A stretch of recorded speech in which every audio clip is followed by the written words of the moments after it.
Mesdames, Messieurs, bonsoir et merci de suivre le 20h de la télévision du Burkina. À la une de l'actualité ce soir, l'Union pour le changement et le progrès, par conférence de presse interposée, les députés démissionnaires du groupe parlementaire et le bureau politique national donnent de la voix. Pour les uns, il n'est pas question de quitter le parti du Lion, tandis que pour les autres, ces démissions n'ont qu'un seul but, déstabiliser l'UPC. C'est la vie de la nation qui a meublé les échanges entre le Premier ministre et la diaspora burkinabé vivant en Tunisie. Elle est forte d'environ 300 personnes, majoritairement des étudiants, qui n'ont pas manqué d'exposer leurs conditions de vie au chef du gouvernement. Nous sommes dimanche et le grand format de ce jour porte sur la trisomie 21. C'est une maladie de la honte, d'où sa méconnaissance par bon nombre de Burkinabés. Aboubou Djoulasso Mohamed vit avec cette anomalie génétique depuis 16 ans. Avec notre invité, nous tâcherons d'en savoir plus sur la maladie. Il est âgé d'à peu près 3 mois et se retrouve parmi les humains. Un éléphanteau égaré fait la une à Boromo. Recueilli par les services de l'environnement, le pachyderme s'est très vite attaché à sa nouvelle famille. Il a même suscité une chaîne de solidarité. Nous le verrons dans quelques instants. Bienvenue à tous. C'est officiel. Les députés démissionnaires du groupe parlementaire UPC ont désormais leur groupe parlementaire. UPC Renouveau démocratique est le nom de ce groupe rendu public au cours d'une conférence de presse. C'était dans la matinée de ce 8 octobre, le compte rendu avec Konsoun Koulibaly et Nyarki Teda. Ce n'est plus un secret pour personne. Le député Daouda Semboro et 12 autres quittent le groupe parlementaire UPC pour former un autre du même parti. Ils s'identifient groupe parlementaire UPC Renouveau démocratique. La création de ce groupe peut se justifier par plusieurs raisons. L'absence de liberté de pensée et d'expression du député. L'absence de liberté de vote du député conformément aux dispositions de l'article 85.3 de la Constitution. L'absence d'équité dans le traitement des députés et parfois le manque d'égard pour certains. Il faut noter également les susceptibilités persistantes et entretenues dans l'ancien groupe parlementaire Union pour le progrès et le changement. Et ce n'est pas tout. Que ne fut pas notre surprise et notre indignation de lire dans un organe de presse les qualificatifs infamants et déshonorants collés au nom de certains d'entre nous, les associant à un vaste complot de création d'un grand parti de gauche et ou d'une coalition pour soutenir Feu Salifou Diallo contre le président Roch-Marc Christian Kaboré. Face au mutisme du parti, puis aux multiples tentatives de banalisation de l'affaire, ses camarades ont dû lui adresser une interpellation. Il change de groupe parlementaire certes, mais il demeure dans le parti du Lion, principal parti d'opposition au Burkina. Nous sommes des députés de l'Union pour le progrès et le changement, UPC. L'UPC est et reste notre parti. Nous réitérons que le contrat signé avec notre peuple sera respecté. Nous ne trahirons jamais, au grand jamais, l'engagement solennel que nous avons pris de défendre résolument les intérêts, les seuls intérêts de la patrie, de notre patrie. Il reste à l'UPC pour engager le débat à l'intérieur du parti, ont-ils dit.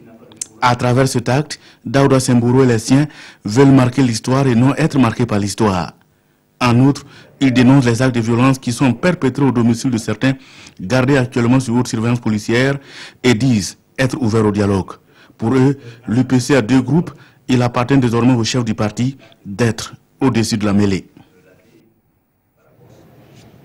Et de son côté, le bureau politique national du parti dénonce une volonté de déstabilisation de l'UPC. Pour lui, les raisons évoquées par les députés démissionnaires sont infondées. Voyons cela dans le détail avec Césaire Carfo et Frédéric Etienne Bassinga. Le bureau politique national de l'Union pour le progrès et le changement donne sa version des faits dans l'affaire des députés démissionnaires du groupe parlementaire de l'UPC. Selon Moussa Zerbo, deuxième porte-parole de l'UPC, tout serait parti d'une parution du journal Courrier Confidentiel. Ce journal stipulait que des députés UPC avaient pactisé avec l'ancien président de l'Assemblée nationale pour la création d'un nouveau parti. Et selon toujours le bureau politique, pour les démissionnaires, il fallait que le parti les innocents. Nous estimons qu'il leur revenait, selon la direction du parti, de venir dès la parution de l'élément. Vous venez au sein de votre parti apporter un démenti formel, ou le cas échéant, vous vous adressez à la presse qui vous a cité nommément et pour apporter un démenti. Mais au lieu de cela, nos camarades ont estimé qu'il revenait au parti de les innocenter, de faire des déclarations.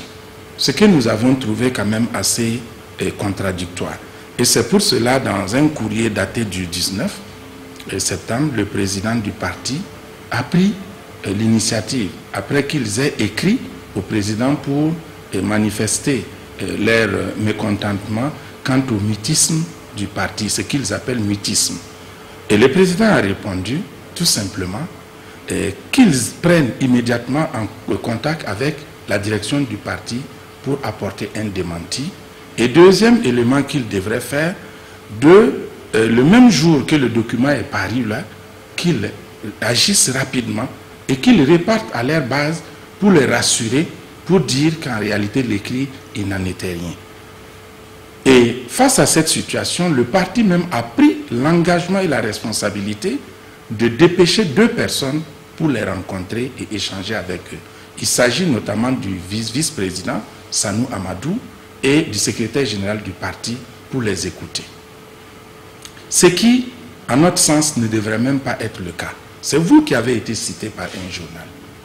Est-ce que vous pensez qu'un parti gagnerait à donner des noms, pas des moindres? Pour le deuxième porte-parole de l'UPC, ces démissions sont la manifestation d'une tentative de déstabilisation du parti. Le groupe parlementaire est un instrument pour nous que nous estimons être un cadre d'expression au niveau de l'Assemblée qui véhicule un peu les idées du parti. Un deuxième groupe parlementaire, sur quelle base? Si c'est sur la base du mécontentement, il y a les instances du parti. En interne, ça peut faire l'objet de discussions. Quel lien peut-on faire entre un élément paru dans le journal et la création d'un deuxième groupe parlementaire? Encore que ces 13 personnes ne sont pas toutes citées dans le journal. Manifestement, il y a un cerveau qui a pactisé justement avec l'ex-PAN dans le seul but de nuire et de porter préjudice à l'UPC. Je vais parler ici du président du groupe parlementaire. Le bureau politique national de l'UPC annonce une conférence de presse pour demain où plus de détails seront donnés à l'opinion publique. Retour à présent sur la visite de travail et d'amitié effectuée par le chef du gouvernement en Tunisie avec les Burkinabés vivant dans ce pays. Paul Kabatieba s'est prêté à la traditionnelle rencontre. Les conditions de vie de cette diaspora et les nouvelles du pays sont les sujets abordés au cours de ce face-à-face. Le point avec Alidou Badini et Ruth Biniwatara. L'eau de bienvenue offerte dans la pure tradition burkinabé. De l'eau pour accueillir, mais aussi pour préparer les gorges au temps d'échange. Il aura duré environ 2 heures. Face au Premier ministre et son staff, les préoccupations ne manquent pas pour ces ressortissants en majorité étudiants. Les bourses d'études, l'insertion socio-professionnelle au pays, les difficultés dans la régularisation des cartes de séjour, mais également des questions en rapport direct avec le Burkina, comme le PNDS, les PPP, la sécurité ou encore le franc CFA. Donc une fois arrivé ici, tu es obligé d'attendre, récupérer tous les papiers avant de récupérer la carte de séjour. Au niveau de la carte de séjour, nous avions un problème énorme à ce niveau. Nos diplômes aussi ne sont pas donnés en français comme les autres. Nous, on nous délivre des diplômes qui sont en arabe. Une fois que nous avons fini notre formation, on est laissé à nous-mêmes. Laissé à nous-mêmes, ça veut dire qu'il n'y a pas de suivi. On est venu pour une formation de 2 ans, d'autres c'est 2 ans et demi. Après les 2 ans et demi, nous rentrons au Burkina, on n'a pas d'emploi. Paul Kabatieba, tout en revenant sur la situation actuelle au pays, promet avec le ministre des Burkinabés de l'étranger trouver des solutions quant aux problèmes posés. Les bourses vont toujours se payer, on essaie de résorber les retards. Alors, sur les autres questions un peu pratiques que vous avez posées, les problèmes de carte de séjour, les problèmes de diplôme et autres, les problèmes de filière des filières dans les écoles qui n'existent pas. Je pense qu'il va falloir qu'il y ait un travail avec l'ambassade. Nos jeunes ne font pas les formations qu'il faut là où il y a des débouchés. Quand j'entends dire quel débouché, il faut vous poser vous-même la question, est-ce que vous faites les filières appropriées qui vont vous permettre de vous insérer dans les milieux de travail? Le deuxième point, c'est le PNDS. Ce sont des intentions de financement. Maintenant, il faut que nous, une fois qu'on est rentré à Ouaga, on reste en contact avec tous ceux qui ont fait des promesses pour essayer de mobiliser les financements pour avancer dans les projets. Alors, les PPP aussi, vous savez, c'est une des modalités de financement du PNDS par le secteur privé. Et l'ambassadeur du Burkina Faso de renchérir en demandant à ses compatriotes d'avoir le réflexe de saisir la représentation pour toute difficulté. La délégation burkinabé à Tunis n'a pas boudé le plaisir d'une virée touristique des musées aux renommées internationales et des monuments faisant la fierté de la Tunisie ont été découverts par cette délégation conduite par le Premier ministre. Carnet de route avec Alidou Badini et Ruth Bini-Ouattara. Un brin de tourisme pour découvrir un pan des potentialités dont regorge la Tunisie. Pour la délégation burkinabé, le premier escale s'appelle Bardo à travers son musée, l'un des plus importants du bassin méditerranéen et le deuxième plus grand d'Afrique après celui du Caire en Égypte. Il rassemble une des plus belles collections de mosaïques romaines du monde. Le musée renferme aussi une riche collection de statues en marbre représentant des divinités et des œuvres grecques. Le musée de Bardo porte toujours les séquelles du 18 mars 2015 lorsqu'un commando terroriste attaque et prend des touristes en otage. Le bilan fait état de 22 morts, dont 21 touristes. Une stèle a également été érigée en mémoire aux victimes. L'acte 2 a tout aussi émerveillé avec le musée national de Carthage, un site archéologique situé sur la colline de Birsa au cœur de la ville. Le musée jouxte l'acropolium ou cathédrale Saint-Louis. Elle a été édifiée en 1884 et construite dans un style byzantin mauresque. Et pour en comprendre les subtilités, le Premier ministre a été guidé par des membres du gouvernement tunisien. Elle a été faite à peu près un siècle et il y a juste les vestiges qui ont été trouvés sur le site, dans la zone. Parce que là, on est sur une zone qui est protégée par l'UNESCO.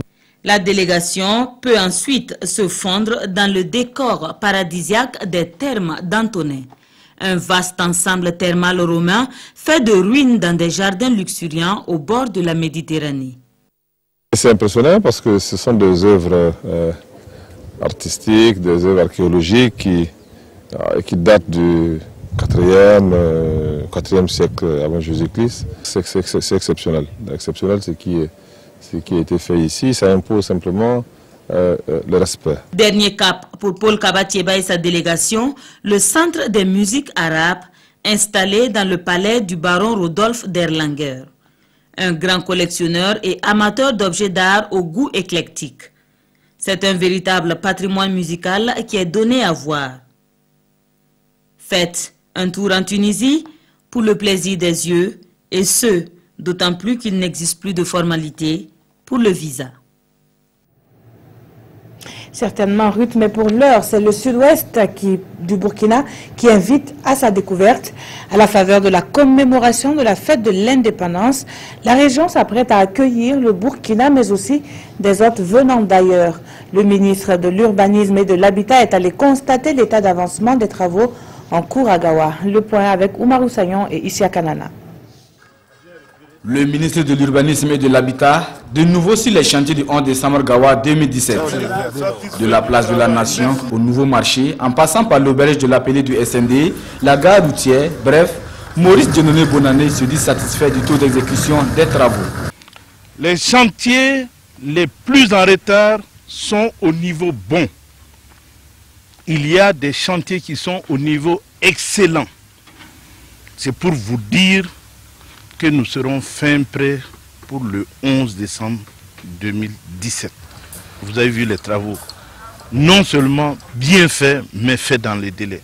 Et comme vous l'avez constaté, tous les logements sont en pierre taillée. ce qui a permis d'injecter dans l'économie locale des centaines de millions. Si la salle polyvalente est à un niveau d'exécution moyen, sur le site de construction des logements à Tonka, tout comme à la base canadienne, certaines maisons sont au niveau de toulage, d'autres sont à la phase de finition. Vous avez pu regarder un peu, ce sont en finition, c'est des carreaux peintus. Et nous pensons que nous allons livrer les logements là au plus tard fin novembre. Je le passe, peinture, tout y compris.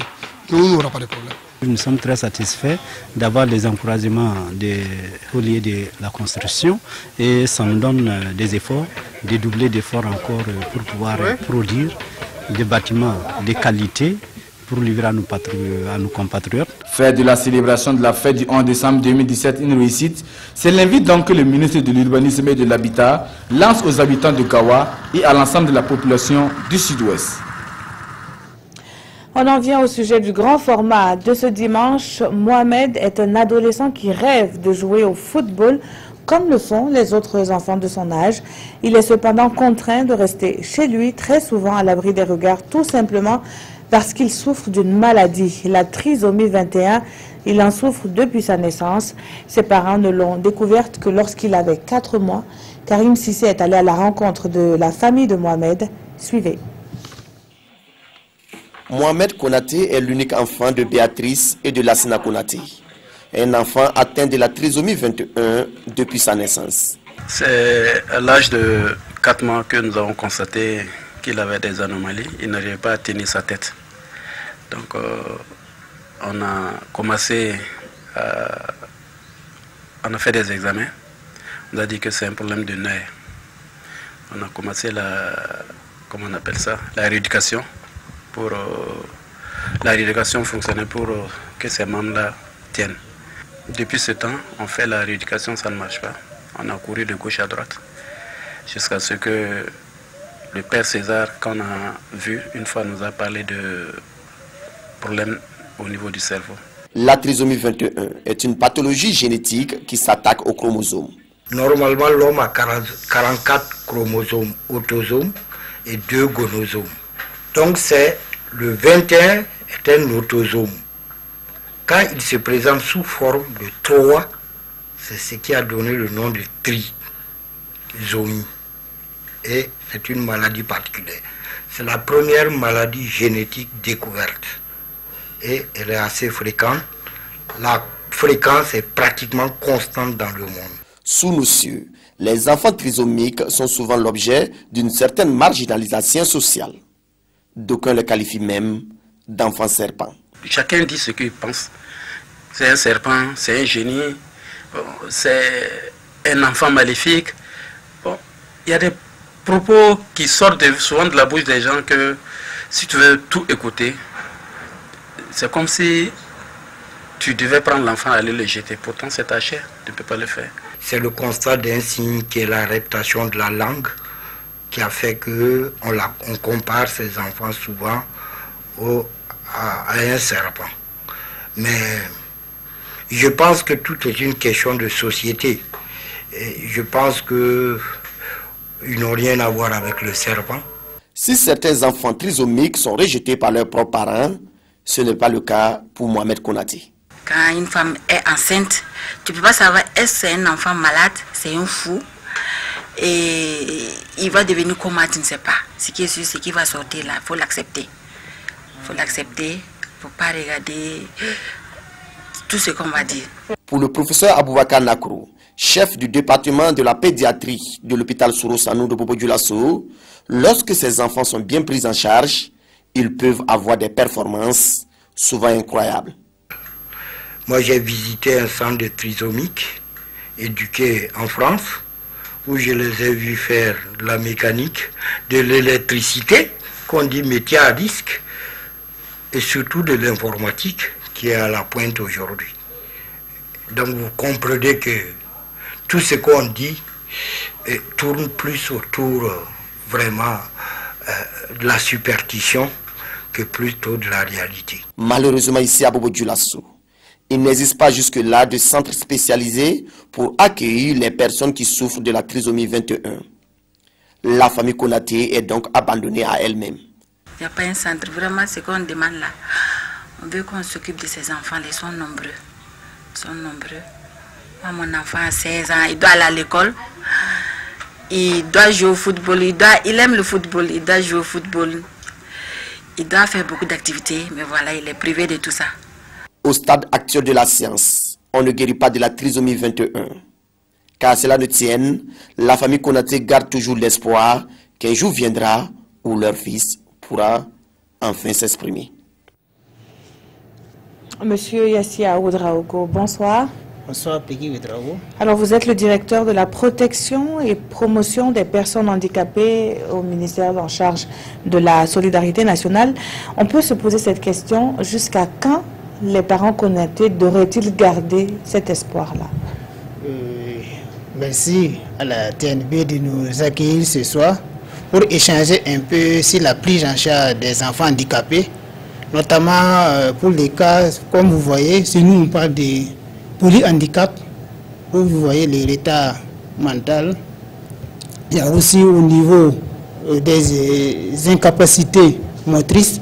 Donc, nous travaillons quotidiennement à trouver des solutions aux parents et à trouver des solutions aux enfants. Je dis que chaque jour que Dieu fait, le ministère en charge de la femme élabore des stratégies nécessaires pour pouvoir mieux prendre en charge ces enfants. Donc, au-delà de ces stratégies-là, pour être plus concret, on l'a vu dans le reportage, il manque par exemple de centres adaptés donc, pour accueillir les enfants, notamment souffrant de trisomie 21. Pourquoi est-ce qu'il y a ce manque alors que le Burkina Faso, il existe des enfants qui en souffrent? Ok, c'est intéressant de mettre souvent des centres, mais c'est mieux de travailler pour que les enfants soient pris en charge au sein des familles.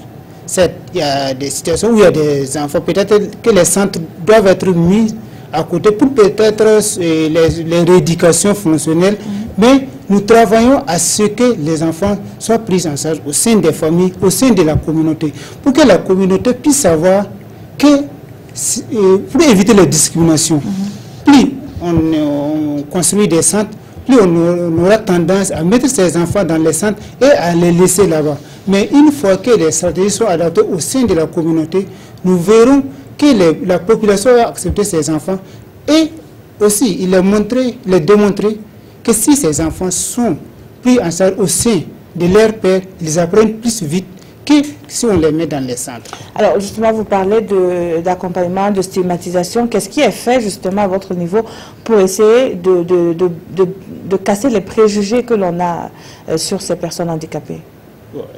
Pour revenir un peu, vous savez que le Burkina Faso a ratifié la Convention des Nations Unies relative à la protection des personnes handicapées depuis 2009.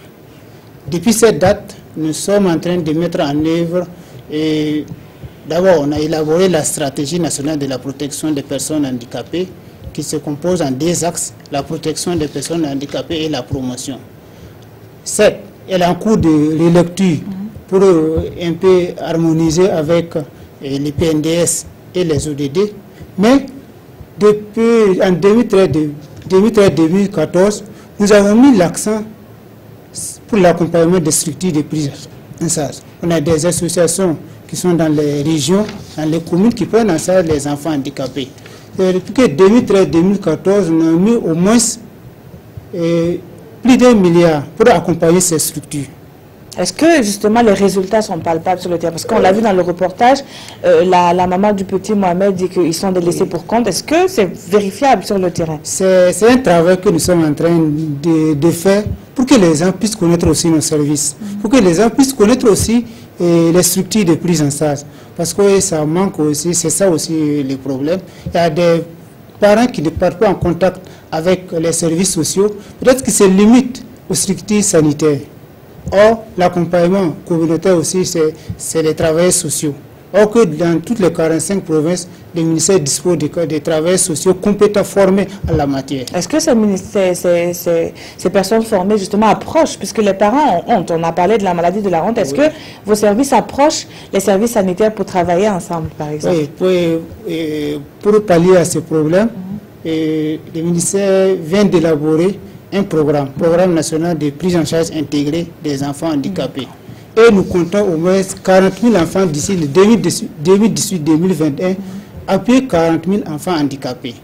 Et le programme a été validé en mi-juin 2017 et nous croyons qu'elle sera adoptée d'ici la fin de cette année.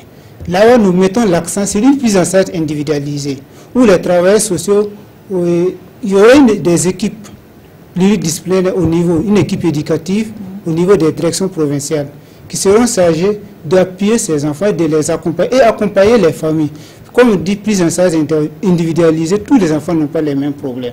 Comme je dis, vous voyez que les parents sont prêts à accompagner. Or que souvent, vous allez rencontrer des parents réticents. Ils ne veulent même pas que vous partiez voir l'enfant. Donc, ce serait des prises en charge individualisées. Dans ce programme aussi, il est prévu le renforcement des compétences des familles. Parce qu'il y en a beaucoup qui, comme on le dit, plus on a les enfants handicapés, plus on n'a pas le temps parce qu'on consacre beaucoup de temps pour les enfants. Donc, c'est renforcer leurs compétences, comment ils doivent prendre en charge les enfants, et les accompagner aussi à l'autonomisation. Et donc, c'est après tout ça qu'on va peut-être s'intéresser à l'érection de ces centres-là, parce que ces enfants aussi ont besoin de faire un peu, mais pas tout ce que les autres font, mais au moins d'apprendre. Par exemple, on a parlé du petit Mohamed qui veut jouer au ballon ou qui veut apprendre à faire quelque chose. Est-ce qu'il est envisagé la création de ces centres pour accompagner les enfants malades? Oui, au cours des débats, parce que comme le processus d'élaboration du programme était inclusif et participatif, au cours des débats, tout est ressorti. Par exemple, un centre national, c'est vraiment, ça coûte cher d'abord, mais nous voulons d'abord que la prise en charge soit communautaire. Si les enfants sont acceptés au sein de la communauté, vous verrez que les centres ne seront que des relais. Mais si on met déjà les centres, avant que au niveau de la communauté, on accepte les enfants, vous verrez que ce sera aller déposer les enfants. Et puis, on aura des parents même, au lieu d'accompagner ces enfants jusqu'à ils vont aller déposer ces enfants et puis les filles. Donc, nous sommes en train d'aller sur ce point, sensibiliser la communauté, les mettre et les permettre d'avoir des compétences nécessaires pour la prise en charge de leurs enfants. Merci beaucoup, M. Yassine. Nous sommes pris par le temps, malheureusement, mais nous avons sûrement compris votre propos. Merci en tout cas d'avoir été sur ce plateau pour nous édifier sur les actions menées par le ministère en charge de la solidarité nationale pour la prise en charge et la promotion des personnes handicapées. Dans la suite de ce journal, une histoire, celle d'un éléphanteau perdu par son troupeau.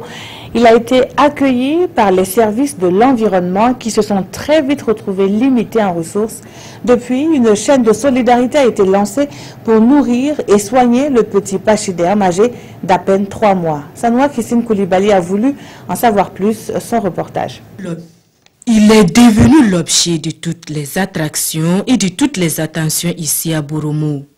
Il s'agit de ce éléphanteau d'environ 3 mois, découvert dans le village de Pikporé, dans la commune rurale de Poura. Après de vaines recherches pour retrouver sa famille, l'éléphanteau est ici pris en charge. De passage, les plus grandes autorités de la radio, la voix des balais, ont vu que il fallait porter secours à cet éléphanteau parce que l'unité de gestion a manifesté en tout cas des difficultés à pouvoir nourrir cet éléphanteau au lait. C'est dans ce contexte que la chaîne de solidarité a été lancée avec beaucoup de communication. Une communication qui a eu des échos favorables. Et la mobilisation se fait tant à l'intérieur qu'à l'extérieur du pays pour sauver et surtout protéger le pachyderme. Ça ne fait pas toujours plaisir de savoir qu'on a un petit éléphanteau, enfin un éléphanteau qui a été abandonné par sa mère. Alors c'est un trésor qu'il va falloir sauvegarder et puis on est là pour ça. Aujourd'hui, le bilan est appréciable. Nous pouvons noter le bilan donc financier qui est aujourd'hui à environ 400 000 francs. Nous allons donc profiter de cette occasion solennelle pour lancer un appel à toutes les bonnes volontés de secourir ce éléphanteau qui est un patrimoine pour le parc des 2 vallées, qui est un patrimoine pour la nation entière. La présence de cet éléphanteau à Boromo vient mettre en exergue le potentiel touristique de la province des Balais et pose surtout la problématique de sa valorisation. Boromo a ce potentiel tout ici là que nous ne valorisons pas. On a une forêt protégée et dans cette forêt là vous avez beaucoup d'espèces. Je pense que l'arrivée de cet éléphanto là, c'est un signal de Dieu. En attendant, l'éléphanto semble s'épanouir ici au parc des Deux Balais, gambadant en compagnie des visiteurs. Mais ces moments très attendus dans la journée restent ses bains quotidiens qu'il prend avec plaisir et bien sûr les instants biberons. Et nous restons dans la région de la boucle Mouhoun, de la boucle du Mouhoun, à la découverte d'un site touristique, un site situé à cheval entre 3 localités. Il s'agit des greniers Nyunyuma. Ils attirent l'attention par leur forme et leur position car ils sont complètement isolés des habitations. Lassina Ouattara et Aïcha Dianda nous font découvrir ce site qui vaut le détour. Les greniers, cette construction qui sert à conserver les récoltes, a en plus de cette fonction une autre connotation en pays Nunuma. La construction des greniers chez les Nunuma exprime un art et véhicule un message bien précis. Dans les villages de Labien, Sao et Tika, sur la route nationale 14, entre Koutougou et Dédougou, l'on peut apercevoir ces greniers. Ici à Sao par exemple, la construction des greniers obéit à certaines règles. Ça c'est un grenier mâle. Maintenant autant, il faut faire la différence des greniers. Le roi a exigé à ce qu'on fasse une petite différence. Et sur ces greniers, quelle différence qui a lieu? Nous voyons en haut, il y a des modalités qu'ils ont essayé de jouer en haut pour faire comme si c'était une mosquée. Encore, on voit un dessin qui est là. C'est un masque appelé le singe. C'est le signe aussi du crocodile que je montrais tout à l'heure. Puis chez nous aussi, il y a les masques sacrés. Donc ce sont des symboles qui expliquent que le grenier appartient au roi. Maintenant l'autre, il n'y a rien. Donc ça montre que ça appartient à le tonton du village. Ça c'est pour une dame. Il y a un signe qui montre que c'est pour une dame. Quel est ce signe? Voilà, ce signe qui montre que c'est pour une dame là. Nous voyons par là, elle a embelli ça, mais elle a montré que ses ailes ne sont pas levées, mais ses ailes sont sous l'autorité de son mari. Vous voyez par là, c'est embelli, mais c'est venu par le bas, là c'est venu par le bas. Ce qui fait leur particularité, c'est qu'ils sont groupés et isolés des habitations. Il y a la princesse qui était mariée au quartier, dans notre quartier qu'on appelle le quartier Cielia. Là-bas, elle avait son grenier dans la cour. Maintenant, il y a quelqu'un qui est venu puiser même dans son grenier. Donc elle a dit à son mari que non, que moi mon grenier, ils sont en train de puiser. Le mari, sachant que non, lui, il n'avait pas accès même au grenier de sa femme, c'est pas lui qui puisait. Donc elle a dit, c'est ça, je vais monter garde pour voir qui puise même dans ton grenier. Donc il s'est armé avec son arc, bien assis, aux environs des heures tardives. Ce dernier, le cousin même de la princesse, arrivait encore avec son sac. Et quand elle est rentrée dans le grenier, il a fini d'épuiser en voulant sortir. Bon, le beau ami, et il est resté là-bas avec l'arc, avec toute la récolte. Donc quand ils se sont levés le matin, ils ont trouvé, non, c'était le cousin qui venait puiser même pour la princesse. Donc le roi a dit, bon, si c'est comme ça, c'est parce que c'est dans la cour ton mari a pu garder. Maintenant, j'ordonne à tous les autochtones, tous les villages, construisez vos greniers dehors. Le grenier qui peut avoir accès à la cour ne doit pas avoir la nourriture, plutôt l'arachide et le haricot. Dans ces villages, la femme est certes sous l'autorité de son mari, mais elle a son champ. Elle dispose donc d'un grenier et chaque épouse, en fonction de son ordre d'arrivée, connaît sa place dans le foyer. Cette hiérarchie se traduit même à travers les greniers. Ce premier grenier explique celle qui est arrivée premièrement, c'est-à-dire la première femme. Deuxièmement, le petit grenier qui se trouve au milieu explique réellement la dernière qui est arrivée. Voilà, maintenant de l'autre côté, ce grenier que vous voyez, ça s'explique la deuxième femme. Elle qui est arrivée troisièmement, en une, elle n'a pas d'aile pour s'envoler. C'est-à-dire qu'elle ne peut pas se nourrir elle-même, étant donné que ces deux femmes-là, l'épaule, lui donnent quelque chose. Nous respectons plutôt le grenier, plus que où nous logeons, dans notre coutume. Puisque le Nunma dit, lui, il mange s'il est rassasié, et il peut travailler, mais s'il dort, qu'il pleut sur lui, ça ne cause pas de problème. Les villages de Labien, Sao et Tika, qui abritent ces greniers, sont situés dans la commune rurale de Kériba, à moins de 70 km de la ville de Dédougou.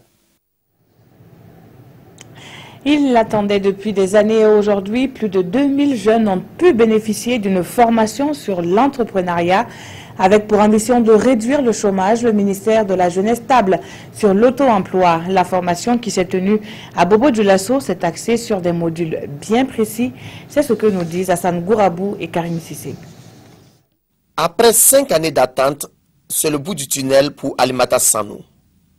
Elle fait partie de ces jeunes qui, depuis 2013, se sont inscrits pour le programme de formation en entrepreneuriat. Je me suis inscrit depuis 2013. Je n'avais pas espoir d'avoir accès à cette formation cette année. Après cette formation, je suis très contente car j'ai appris beaucoup. Tout comme Alimata Sanou, 2203 autres jeunes ont pris part à cette session de formation de 2017. Et pour le ministère de la Jeunesse, de la Formation et de l'Insertion professionnelle, c'est une dette qui a été ainsi payée. Nous avons été effectivement amenés à organiser ces sessions pour rattraper, donc pour rendre justice à ces jeunes qui ont payé, parce que ce qu'il faut dire c'est que les jeunes payent 2500 pour participer à la formation. Et ces jeunes ont payé depuis 2013, depuis 2015, ils n'ont pas pu bénéficier.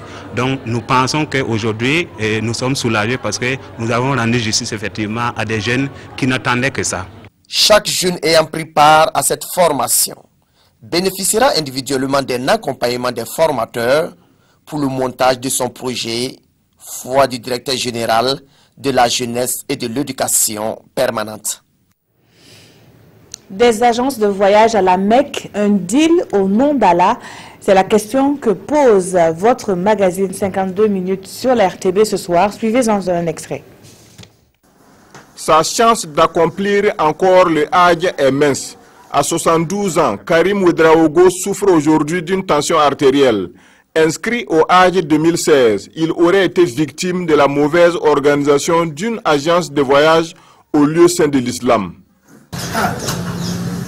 Ils m'ont dit que je n'ai pas pu obtenir de visa et c'est pour cela que mon voyage n'a pas eu lieu. Tenez-vous bien, c'est à la dernière minute, juste avant le décollage du dernier avion, qu'ils m'ont annoncé la nouvelle.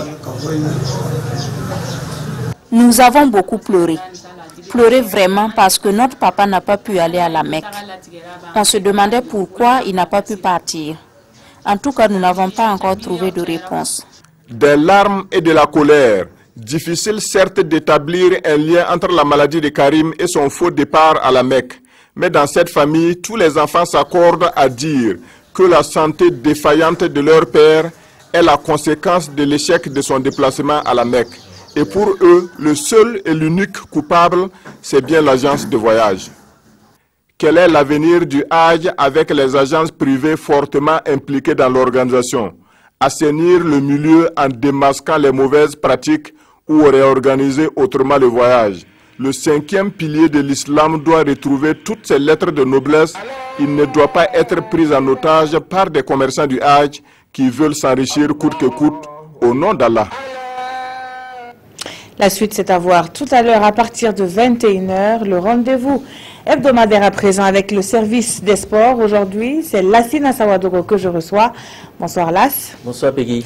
La pilule a du mal à passer. Les étalons ont compromis leur chance à la qualification, de qualification à la Coupe du Monde. Oui, c'était hier au FNB Stadium pour certains au Soccer City, donc en Afrique du Sud, à Johannesburg. Peggy Ouedraogo, Paulo Duarte, vous le voyez, avec le masque, tout comme Alain Sibiri Traoré. Les étalons ont été cueillis froidement dans cette enceinte de Johannesburg dès la première minute. Un but de Percy Ito qui va donc lancer les opérations pour les Bafana. Voilà le but. Hésitation de l'arbitre et puis finalement, but accordé pour l'Afrique du Sud après seulement 1 minute de jeu. Ce monsieur-là a fait très mal la Peggy Ouedraogo. Il s'agit du gardien de but là qui fait une passe pratiquement décisive pour le 2e but sud-africain. L'attaquant crucifie Hervé Kofi, quoi qu'il s'agisse de Tema Zwane à la 34e minute. Et puis voilà, 3e but, pardon, une talonnade.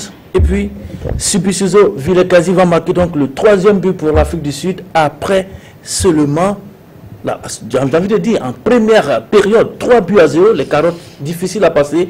Les étalons vont sauver l'honneur à la 87e minute sur Ce coup franc, Alain Sibiri Traoré qui bat donc le portier sud-africain 3-1, vous l'avez dit. Les étalons compromettent sérieusement, et là très sérieusement, leur ticket qualificatif pour Russie 2018. Il faut le dire. Et surtout, c'est la première défaite des étalons depuis novembre 2015. C'est la première défaite de Paulo Duarte sur le banc des étalons. Et là, ça fait très mal. Alors, et surtout que dans le même pool, le Sénégal s'est imposé face au Cap-Vert. La Sénat, quel avenir peut-on prédire pour le 11 national dans cette course pour le mondial? Oui, vous faites bien de le dire. La victoire du Sénégal à Praia hier a complètement anéanti les chances de qualification des étalons du Burkina. Désormais, le leader s'appelle le Sénégal avec 8 points et 2 matchs encore à jouer. Donc 6 points à prendre. Au cas où ils prendraient les 6 points, ils auraient, en fait le calcul, 14 points. Les étalons sont deuxièmes avec 6 points. Un seul match à jouer, donc 3 points seulement à prendre. Au cas où on prendrait le point, on aura 9 points. Le Cap-Vert troisième avec 6 points, un match à jouer. L'Afrique du Sud, un quatrième, a pris avec 4 points. Peggy a pris ses 4 points face au Burkina à l'aller. 2 buts partout, et puis au retour 3-1. Le scénario, je peux vous donner le scénario qui peut nous permettre de nous qualifier pour aller en Afrique du Sud. Beaucoup de si. Beaucoup de si. Il faut battre le Cap-Vert ici par un score très large, et puis souhaiter que le Sénégal, qui a 8 points et qui a seulement 1 point du Burkina, ne prenne qu'un seul point sur les 6 possibles face à l'Afrique du Sud. Bien sûr, un match nul, une défaite. Sinon aussi, dans l'autre camp, l'Afrique du Sud aussi pourrait se qualifier en prenant 6 points face donc au Sénégal. Voici donc l'équation très difficile à résoudre. Et je vais vous permettre de ce pas d'écouter les acteurs de ce match. On va écouter Stewart Baxter, Bakary Koné, et à commencer bien sûr par Paulo Duarte, l'entraîneur des étalons. Il s'exprime au micro de nos envoyés spéciaux Mathias Drabo et Jérôme Tientrebéo. C'est 45 minutes anormales pour Burkina Faso. On a rentré le match à perdre.